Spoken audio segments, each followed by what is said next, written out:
What's up guys, it's Tommy here and welcome to a brand new Liverpool transfer news video. And the Dominic King is reporting that Liverpool are prepared to smash their transfer record for Alexander Isak for the second time in this summer transfer window. And it will be a new British transfer record fee if Liverpool want to secure Alexander Isak. It would cost close to 125, maybe even 130 million pounds with bonuses and add-ons. And in this video you will get all the latest reports and all the latest updates around this massive Alexander Isak to Liverpool transfer saga, and I can give you guys some very interesting encouragement on this transfer story. But first I want to dedicate this video to the memory of Diogo Jota, forever Liverpool's number 20. You will never walk alone, Jota. May you rest in peace. And now let's talk about the exclusive news that Alexander Isak has actually rejected a request from Newcastle United Football Club to put out a statement to publicly reject Liverpool's approach for him. The fact that Liverpool sources have indicated that Isak is open to a move, and the fact that Newcastle or Isak didn't put out a statement that that Isak wants to stay and Newcastle reject all offers for Alexander Isak is very encouraging for Liverpool fans. The request actually was made late last night, around 10 p.m. UK time, by Alexander Isak and his agent, and Newcastle United are now really worried that Isak could force the move to Liverpool. And make no mistake, this public interest from Liverpool doesn't happen if Isak wants to stay. If Isak is not interested in signing for Liverpool, then Michael Edwards would know about it, Richard Hughes would know about it, Newcastle would know about it, and all this transfer talk wouldn't happen, because it's pretty clear that Alexander Isak is interested in signing for Liverpool. Remember that Eddie Howe and Richard Hughes, Liverpool sporting director, they are long-term friends. David Lynch confirmed this, that in this whole process, that's very important, that the Newcastle manager and the Liverpool sporting director are long-time friends,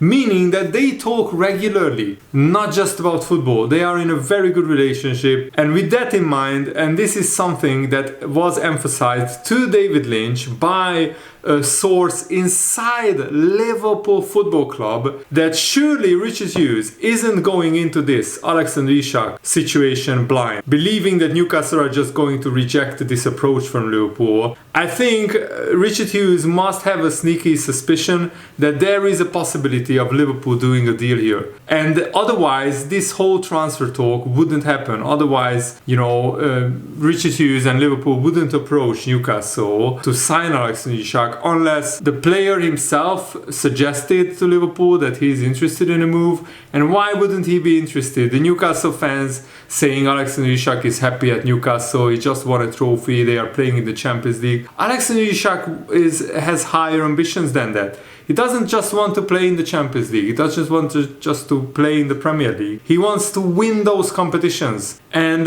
Newcastle fans, I'm sorry, but Liverpool are a much bigger club than Newcastle right now, and Liverpool have a much better chance to win the Champions League, to win the Premier League than Newcastle have right now. And Alexander Isak is looking at his career that maybe he has a 5-6 year window where he can play for a football club that can challenge and win the Premier League, and that can challenge and win the Champions League titles and trophies, and that's his ambition. Fabrizio Romano also posted that Liverpool have again confirmed to Newcastle their intention to present a record-breaking bid for Alexander Isak. The proposal is ready for a total of a £120 million package, but it will only be sent if Newcastle change their stance that Alexander Isak is not for sale. They need to change their stance. But the fact that Isak suggested to Liverpool that he's willing to do a deal like this, and also the fact that Liverpool approached Newcastle like this, suggests to me that Isak is open to a move, and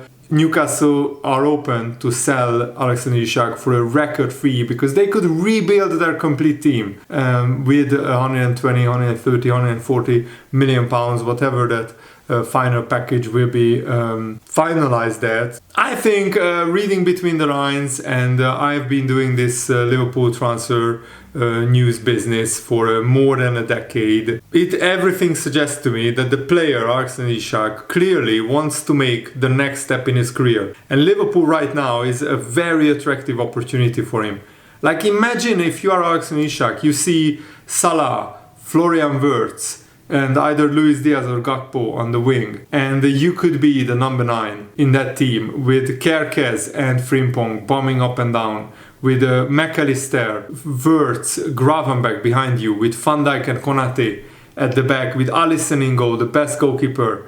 Van Dijk is the best centre-back. McAllister, one of the best midfielders. Florian Wirtz, one of the best attacking midfielders. Salah, the best winger in the world. So you could see already that Liverpool are building a super team. And with Alexander Isak, Liverpool would have one hell of a chance to win some big trophies. So Liverpool clearly had encouragement from Alexander Isak's camp to make moves to bring the player to Anfield. Otherwise, this whole transfer saga doesn't happen. If behind the scenes Alexander Isak and his agent doesn't signal, if they don't signal to Liverpool, we are interested in a move to your football club, then this whole transfer saga doesn't happen. Then Fabrizio Romano and David Ornstein aren't briefed by Liverpool themselves that we are willing to break the British transfer record for Alexander Isak. Newcastle need to think with their head and not with their heart. £120 million with add-ons and bonuses, that's an amazing opportunity and a huge transfer fee to reinvest into the squad.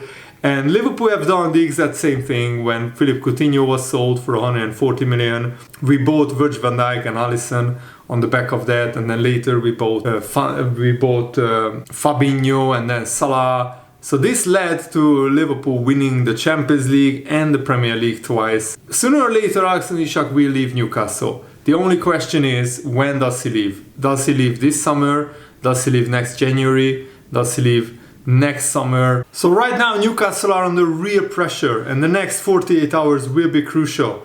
And Newcastle need to figure out either they sell Alexander Isak to Liverpool, or Liverpool are going to get Hugo Ekitike. But what Newcastle are trying to do sneakily is they try to get the Ekitike to Newcastle move done. Because right now Liverpool are focusing on Alexander Isak. So Newcastle want to get the Ekitike transfer over the line. They are trying everything to get that transfer deal done. And Liverpool could find themselves in a tricky situation. If Newcastle could get the Ekitike deal done, then they could reject all offers for Alexander Isak, and then Liverpool are left with no striker option, really. Victor Osimhen could be the third option. Julian Alvarez, I don't think Atletico Madrid would sell him. But right now, the Daily Mail is reporting that Newcastle have bid £70 million for Ekitike, a player that Liverpool are interested in as well, but Frankfurt rejected it because it's not the right structure or not exactly the kind of add-ons and bonuses that Frankfurt want.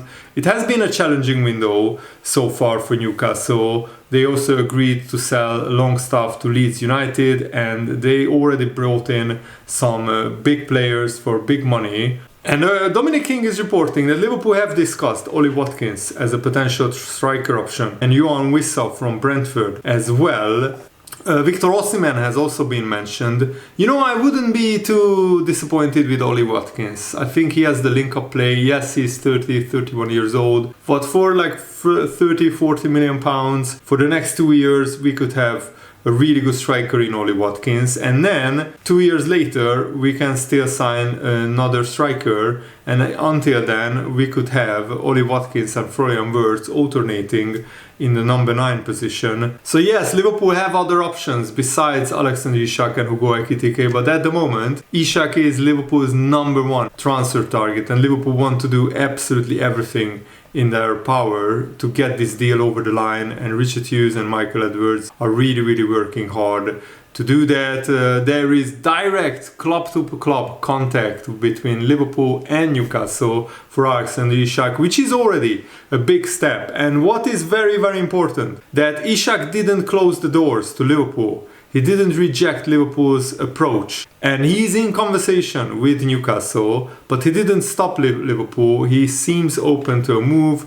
Liverpool have the bid ready. Now they are waiting for Newcastle's decisions in the next days. It can't be too long. And I think, from what I'm told, Fabrizio Romano said, from what I'm told, the player Isak didn't close the doors to Liverpool.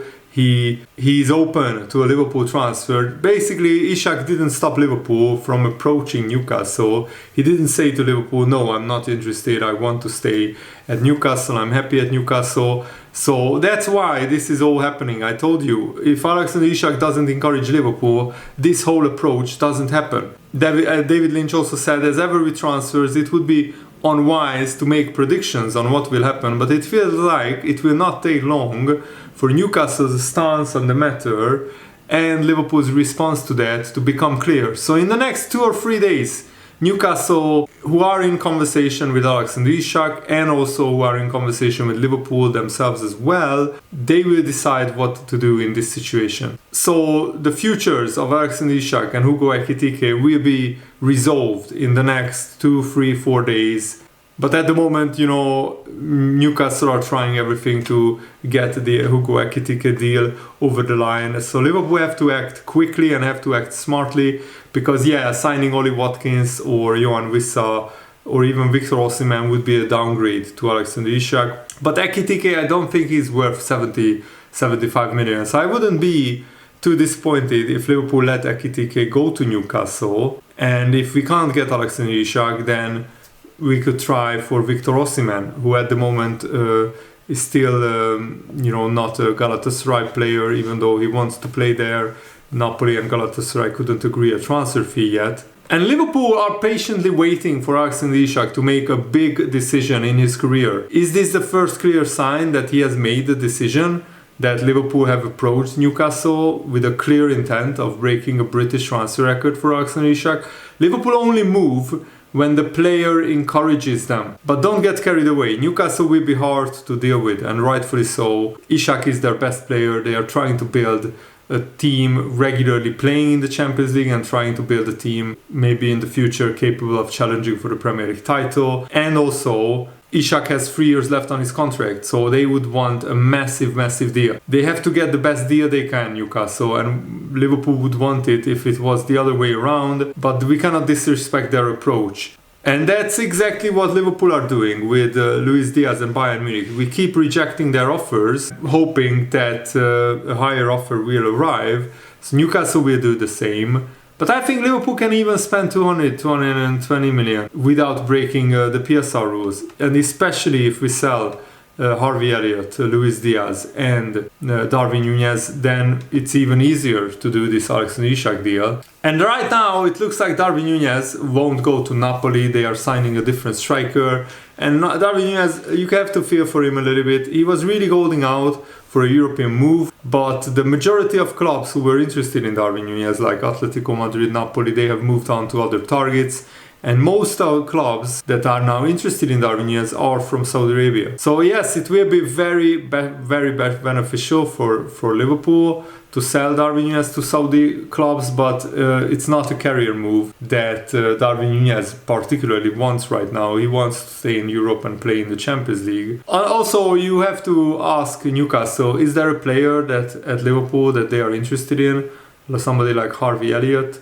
Maybe if they are interested in Harvey Elliott, then we could throw that player in. And Liverpool didn't want to go into the season just having Mo Salah as the main goal threat and the main creativity threat.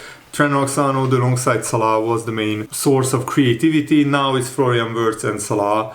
And bringing in 2 dynamic fullbacks and Florian Wirtz was massive business. And the signing of Alexander Isak could be, if it goes through, it could be a real game changer again for Liverpool. Replacing Salah's goal output was always going to cost serious money, but this move shows that Liverpool are very serious about staying at the top, not just getting to the top. Sometimes it's even harder to stay at the top than to get to the top. So it's a massive few days ahead, and I will be covering everything on my channel. about this whole transfer saga. So buckle up, guys, because the next few days and the next few weeks will be very, very exciting. Also, Bayern Munich will keep trying for Luis Diaz. So Liverpool didn't get the final bid from Bayern. They will get more bids in. Vincent Kompany has had a video call with Luis Diaz, and Luis Diaz already said yes to Bayern, and he informed Liverpool of his desire to leave.